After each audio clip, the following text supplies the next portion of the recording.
गरज सरो वैद्य मरो ही म्हण तुम्ही ऐकली असेलच।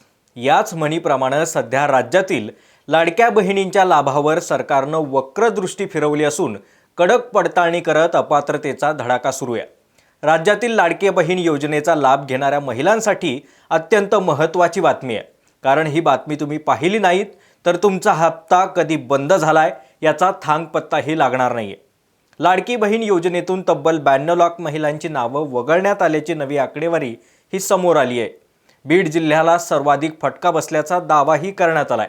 केवळ एका महिन्यापूर्वीच सरकारनं 80 लाख लाभार्थ्यांना योजनेतून कमी झाल्याचं सांगितलं होतं, मात्र आता पुन्हा एकदा हा आकडा थेट 92 लाखांवरती पोहोचलाय। मूळ 2,40,00,000 असणाऱ्या लाभार्थ्यांच्या तुलनेमध्ये ही घट 38% एवढी मोठी आहे। राज्य सरकारनं सप्टेंबर 2025 नंतर पडताळणी सुरू केल्यानं ही संख्या समोर आली। त्यामुळे तुमचाही नंबर यात लागला तर नाहीये ना, एकदा अवश्य तपासून घ्या। दरम्यान सरकारनं ही सगळी नावं कमी करण्याचं कारण काय? ई-केवायसी संदर्भामध्ये काही त्रुटी राहिल्यात का? बीड जिल्ह्याची एकूण 2024ची मतदार यादीनुसार महिलांची संख्या 10,38,809 असताना मग 28 लाखांचा आकडा आला कुठून? महिलांसाठी असणाऱ्या सरकारच्या या योजनेवर किती पुरुषांनी लाभ घेण्याचा प्रयत्न केला आणि कॅगच्या अहवालामध्ये मुख्यमंत्री माझी लाडकी बहीण योजनेवरती कोणते गंभीर प्रश्न उपस्थित केले, हेच सगळे मुद्दे आपण सविस्तर पाहणार आहोत। नमस्कार, मी अमोल डोईफोडे आणि आपण पाहताय महाराष्ट्र टाइम्स ऑनलाईन। व्हिडिओला सुरुवात करण्यापूर्वी एक महत्त्वाची विनंती, व्हिडिओ शेवटपर्यंत बघा। झालंय असं की मुख्यमंत्री माझी लाडकी बहीण योजनेतून 92 लाख महिलांची नावं वगळण्यात आली आहे। ई-केवायसी प्रक्रियेनंतर तब्बल 80 लाख महिलांची नावं वगळण्यात येत असल्याचं सरकारनं आधीच 1 महिन्यापूर्वी जाहीर केलं होतं। त्यातच आता सरकारनं आणखी एक मोठा धक्का देत ताज्या आकडेवारीनुसार ही संख्या 92 लाखांवर गेल्याचं कळतंय। ही नावं वगळताना सरकारनं वेगवेगळ्या अटी आणि निकषांचं कारण पुढे केलंय। ताज्या आकडेवारीनुसार कोणत्या कारणांमुळे महिला लाभार्थ्यांची ही नावं वगळण्यात आली आहे ते आपण एकदा समजून घेऊयात। यातला पहिला मुद्दा आहे ई-केवायसी पूर्ण न केल्यानं 62 लाख महिला, म्हणजेच याचं प्रमाण 67% एवढं आहे। उत्पन्न कमी म्हणजेच 2.5 लाखांचा जो निकष होता त्यामध्ये 16 लाख महिलांची नावं आहेत, त्याचं प्रमाण आहे 17%।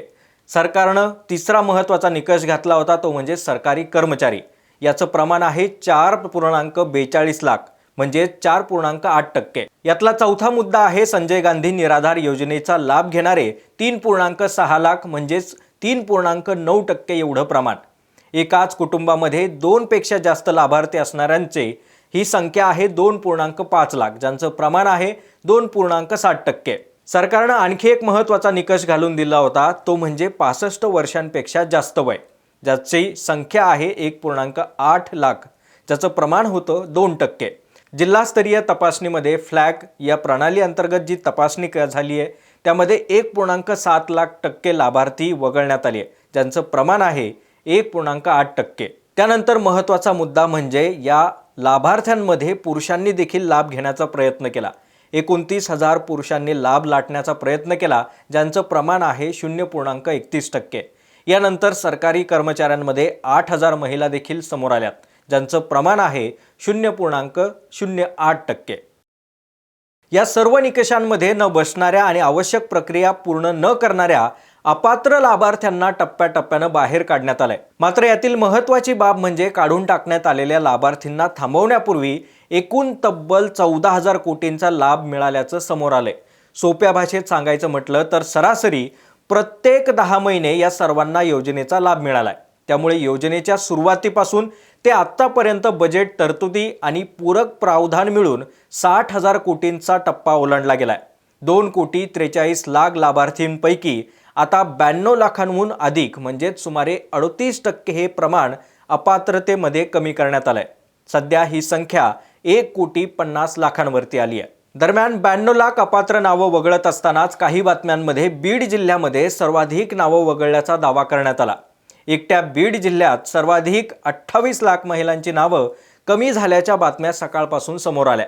मात्र यातील गमतीशीर बाब म्हणजे तुम्ही आत्ताही गुगल किंवा ChatGPT किंवा इतर ठिकाणी माहिती तपासली तर तुम्हाला ही आकडे बघून आश्चर्य होईल, कारण राज्य निवडणूक आयोगाच्या 30 ऑगस्ट 2024च्या माहितीनुसार बीड जिल्ह्यात एकूण मतदार संख्या आहे 21,97,830.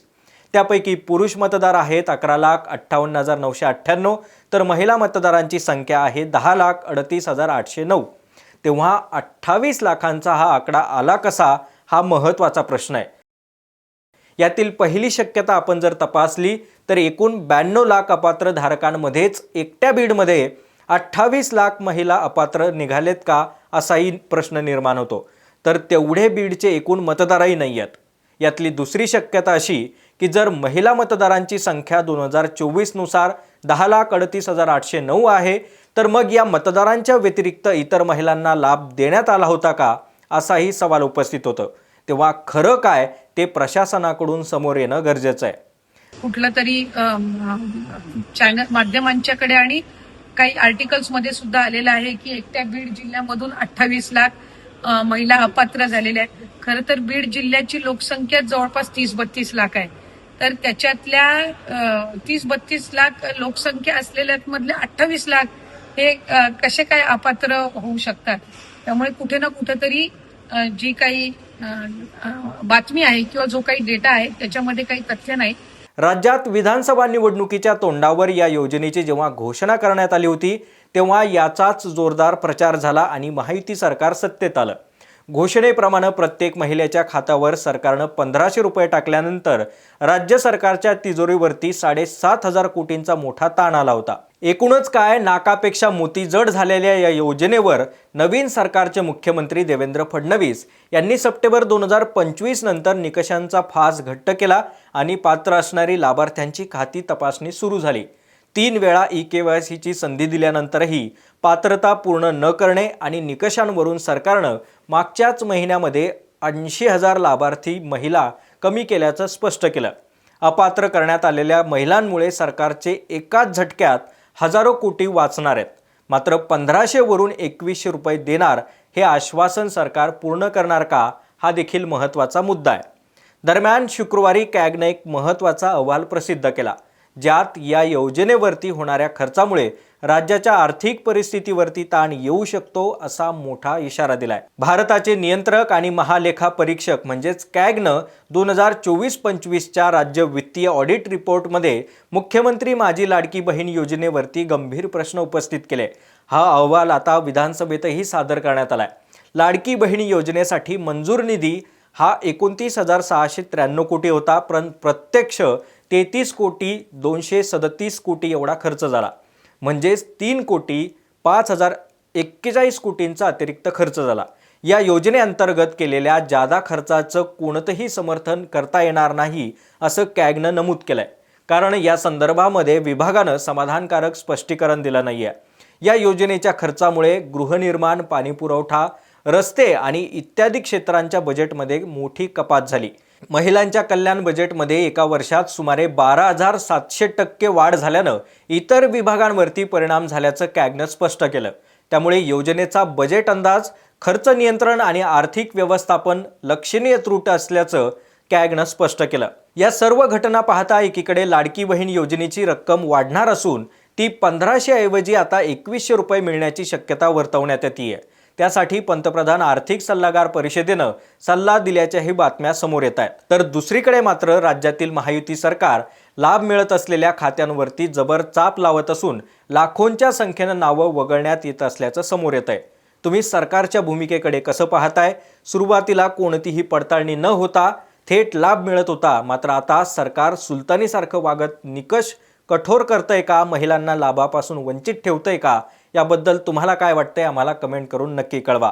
सोबतच ज्या लाडक्या बहिणींचा योजनेतील हप्ता सुरू आहे त्यांना हा व्हिडिओ आवडला असेल तर जास्तीत जास्त लाईक आणि शेअर करा. बाकी अजूनही तुम्ही आमच्या महाराष्ट्र टाइम्सच्या यूट्यूब चॅनलला सबस्क्राईब केलं नसेल तर लगेच करून घ्या. आणि आम्ही बाकी सगळ्या सोशल मीडिया प्लॅटफॉर्म्सवरती आहोत. आमच्या फेसबुक आणि इन्स्टा पेजला देखील नक्की फॉलो करा.